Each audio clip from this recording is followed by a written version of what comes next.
Le nom de Lakir Studio ne vous dit peut-être pas grand-chose pour le moment, mais ça pourrait bien changer bientôt. Fondé il y a un peu plus de 2 ans par Aurélien Los et Yann Ourdel, il s'apprête aujourd'hui à sortir son premier jeu, Isbara, prévu pour le 25 février. Derrière ce nom étrange se cache une sorte de mariage forcé entre le shoot 'em up hardcore et la plateforme 2D, qui trouve ses origines dans la somme des influences de ses créateurs. Isbara, c'est né d'une rencontre en fait. À un moment donné, on s'est dit ok, on a ce qu'il faut pour faire un jeu, on peut y aller. Qu'est-ce qu'on a envie de faire et du coup, en discutant avec un de nos développeurs, qui est un gros fan de shoot 'em up, et notamment de la série 2 entre autres, il fait moi j'ai une idée qui peut être super cool. Je fais vas-y, on prototype, on regarde, on teste, et on s'est rendu compte que c'était vraiment super fun. On adore les jeux 2D, enfin particulièrement moi, j'adore les jeux 2D. Et du coup, quand on dit 2D aujourd'hui, tu as le studio de VanillaWare où tu te dis ok, eux ils gèrent la 2D, donc c'était une grosse influence. En fait, c'était vraiment une rencontre entre nous où toutes nos influences se sont rencontrées pour donner naissance à Isbara. Et ce qui nous a motivés, c'est que c'était fun et que c'était différent en fait. On avait l'impression justement de changer pas révolutionner le genre, ça n'a rien à voir, mais juste changer les lignes, changer les codes et proposer une copie différente où il y a une partie tu vas te retrouver dans les sensations que tu as l'habitude d'avoir et en fait tu as toute une partie nouvelle et du coup tu explores des nouvelles sensations en termes de jeu et de gameplay quoi. Isbara se présente sous la forme d'un boss rush, c'est-à-dire une succession de duels contre des ennemis puissants. Un choix peu commun pour de la plateforme comme pour du shmup, mais une décision prise pour servir le jeu autant que sa narration. En fait, c'est né de plusieurs volontés. Le fait de faire que le combat de boss, c'est de se dire quand je joue à un shmup, ce qui m'éclate vraiment, c'est le moment où j'arrive à affronter le boss. Derrière ça, il y avait aussi l'idée que du coup, c'était plus facile plus pertinent en termes de mise en scène. C'est-à-dire qu'on avait juste des boss, ce qui veut dire qu'on pouvait faire en sorte que chaque boss soit unique, que son décor soit unique. Il n'y a aucun doublon en fait dans Isbara. Chaque boss est totalement différent, chaque décor, chaque ambiance de musique, parce que les musiques sont liées à des lieux géographiques. Du coup, ça nous permettait de mieux travailler la mise en scène. Et le dernier point, c'était plus inconscient, mais je suis aussi un gros fan de Shadow of Colossus. Le fait d'affronter chaque titan crée un lien en fait avec le titan. Parce qu'en fait, tout le propos de Shadow of Colossus, c'est justement la notion de lien, que ça soit dans le gameplay ou dans l'univers. Et c'était redoutable d'efficacité, parce qu'à la fin, même toi en tant que joueur, t'as des liens avec les colosses suivant l'expérience que t'as vécue. Et du coup, l'idée c'était vraiment ça, c'est de se dire tiens, tu vas avoir aussi une expérience particulière avec un boss et tu vas pas être parasité parce que du coup tes sensations tu vas les cristalliser sur ce boss. Et comme chaque boss est unique, a des patterns différents, a une philosophie différente, chacun est un duel et qui te marque. Donc c'était vraiment une des volontés de départ. Autre volonté de départ très tranchée, le fait d'adopter une prise en main clavier-souris, malgré un genre de jeu bien plus habitué au stick arcade.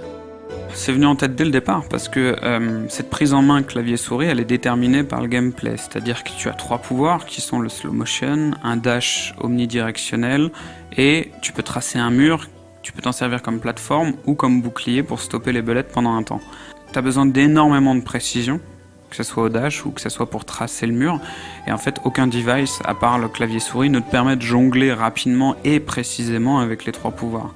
C'était le choix le plus pertinent pour le gameplay, c'est-à-dire que ce jeu ne peut pas exister sur une autre plateforme.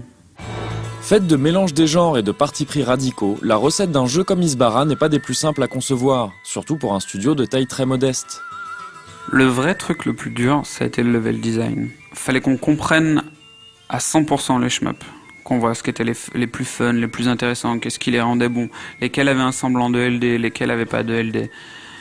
Après, les platformers, c'est de base un genre que tout le monde connaît bien, et encore plus les game designers. Et du coup, après, c'était comment on articule la fusion. Parce que c'est pas une alternance, c'est vraiment une fusion. Et après, le plus dur, c'était de faire les passages sur les boss, c'est-à-dire qu'il y a eu énormément d'itérations sur les combats, de trouver le bon niveau de difficulté, parce qu'on a un gameplay qui est étrange. Du coup, il faut que les gens ils aient le temps de rentrer dedans, et en même temps, faut pas que ça soit trop facile, parce que c'est un genre de jeu qui est fun que s'il est dur. Donc on a dû faire énormément de passes sur les combats, et c'est ce qui nous a pris le plus de temps. Il y a pas longtemps, on a décidé de développer un mode de difficulté, parce qu'on s'est rendu compte que notre jeu est dur, mais il y a toujours des joueurs plus forts que les playtesters que t'as, que autres. On s'était dit que rajouter encore un autre mode de difficulté, c'était vraiment agréable, parce que même toi, quand t'avais déjà poncé le jeu dans tous les sens, jouer avec des niveaux de difficulté supérieurs, tu t'amusais encore, alors que, je sais pas, on doit avoir des centaines d'heures à notre compteur sur notre propre jeu, puisqu'on teste tout le temps. Et du coup, ouais, ça nous a demandé beaucoup de boulot, on l'a décidé assez tard. Et surtout, après, on a eu une seconde phase où on a fait énormément de playtests, parce que on voulait que le jeu soit dur, mais jamais injuste. C'est-à-dire que quand le joueur meurt, ils se disent « Ah, mais mince, c'est moi, là j'aurais dû faire un mur, là j'aurais dû faire un dash, là j'ai pas utilisé mon slow motion, là je me suis jeté moi-même sur la belette. » Mais à aucun moment, il faut qu'ils se disent « Ah putain, c'est le jeu, ou c'est injuste, ou c'est mal foutu. » Et du coup, c'est ça qui nous a pris énormément de temps. Et en fait, on playteste toutes les semaines. Jeudi soir, il y a des joueurs qui viennent, qui playtestent le jeu, et le lendemain, on implémente les changements, on met les réglages, et ainsi de suite. Et je pense que c'est ça le plus dur pour un indépendant. C'est qu'on n'a pas un pôle QA avec 50 machines, avec des configs différentes. Donc on essaye de faire au maximum. Ces problématiques inhérentes aux structures de petite taille n'empêchent pas le studio d'afficher des ambitions qui dépassent largement Isbara, puisque derrière Leikir, il y a toujours eu l'idée du cross-média. Du coup, Leikir Studio, la volonté qu'on avait derrière, au moment où on l'a créé, c'est de faire un studio qui fasse du cross-média. La BD est très intéressante, le jeu vidéo c'est super intéressant, le dessin animé aussi, enfin l'édition aussi. Et c'était de se dire, bah tiens, quand on a un univers qui est pertinent, que les gens aiment, ou que nous on aime, est-ce que ça serait pas intéressant de pouvoir se replonger dedans, mais pour raconter autre chose, le futur, le passé de cet univers, ou explorer d'autres personnages. Et du coup, l'envie première derrière ce studio, c'était effectivement de faire du cross-média. Bien entendu, Isbara reflète très bien cet objectif cross-média et reste un bon support pour imaginer son application concrète. L'intérêt, c'est de densifier le propos, c'est-à-dire que souvent quand tu fais une œuvre, surtout là dans l'exemple d'Isbara où la partie histoire est pas extrêmement présente, enfin elle est là mais c'est pas la majeure partie, tu peux vite tomber ou dans le manichéen ou dans le trop simple. Et en fait, avoir d'autres supports artistiques, c'est rajouter des nuances à ton univers, c'est le densifier et le rendre plus intéressant. Par exemple, dans l'univers d'Isbara, en fait, l'univers imaginaire, tous les esprits humains y sont connectés. C'est un univers qui vient juste d'être créé, qui a à peine 15 ans, qui est en constante expansion. Donc en fait, il peut se passer énormément de choses dedans. Et surtout, on met le point focal sur une partie de l'histoire où l'héroïne est très jeune. Donc après, on peut très bien raconter énormément d'histoires sur son futur, sur ce qui s'est passé, parce qu'il y a toute une histoire secrète dans Isbara. On te raconte une histoire, mais en fait, tu sais pas comment cet univers est né, tu sais pas ce qui s'est passé, les drames qu'il y avait derrière. Donc typiquement, ça pourrait être effectivement, une fois que tu as fini de jouer, si tu as accroché sur cet univers, tu pourrais très bien ouvrir ta tablette, lire des BD pour en avoir plus, ou au contraire, s'il y a des points spécifiques de l'histoire qui n'étaient pas assez clairs ou qui ont vraiment intéressé les joueurs, tu pourrais avoir des dessins animés qui explorent ça. Tout ça n'est évidemment pas sans rappeler ce que peut faire Ankama et montre bien l'étendue des ambitions de Leikir. Des ambitions qui amènent forcément leur lot de contraintes, mais qui semblent être supportées par un mélange très rassurant d'humilité, de lucidité et d'assurance. La problématique du cross-média, c'est que tu vas essayer de tout faire en interne. Donc ça veut dire que tu as des besoins financiers et de personnes qui sont monstrueux par rapport à des boîtes qui vont passer avec des prestataires. Donc en fait, nous, on fait juste un système de vases communicants, on ouvre une section les unes après les autres. Dès qu'une section est autonome, on ouvre la section d'après et ainsi de suite. Et quand on aura effectivement toutes les sections ouvertes ou plusieurs sections ouvertes, là on pourra vraiment commencer à faire du cross-média. L'avantage d'aujourd'hui, c'est qu'on a accès à énormément d'informations par rapport à avant. Donc déjà, tu peux te faire ton idée sur beaucoup de points. Et puis à un moment donné, faut pas hésiter, quoi. Faut aller taper à la porte de ceux qui réussissent et leur dire bonjour, je suis un nouveau, est-ce que vous pourriez me conseiller ? Moi, il y a plusieurs studios sur Paris où j'ai été les voir au culot en mode genre salut. Là, j'ai monté un studio, il y a plein de trucs que je sais pas, est-ce que tu peux passer un peu de temps avec moi et m'expliquer ?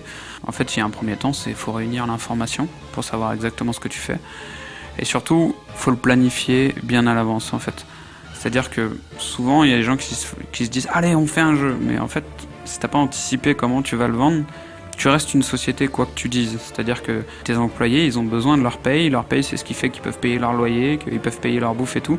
Tu peux pas te permettre du jour au lendemain de dire « Ah les gars, désolé, on sait pas comment on vendait le jeu, on a vendu pas beaucoup de copies parce qu'on a foiré cette partie-là, fin de l'histoire quoi. » Enfin, si tu ouvres une boîte comme ça, c'est une aberration. Donc, tu cherches le maximum d'informations et puis après, tu cherches ce qui est le plus stratégiquement atteignable pour toi. Faut pas être prétentieux en fait, faut juste être pragmatique, c'est de dire bah voilà, j'ai tel atout dans la main, la situation c'est ça, qu'est-ce qui est le plus simple, qu'est-ce qui est le plus pertinent, et puis accepter qu'il va falloir du temps pour monter en puissance quoi.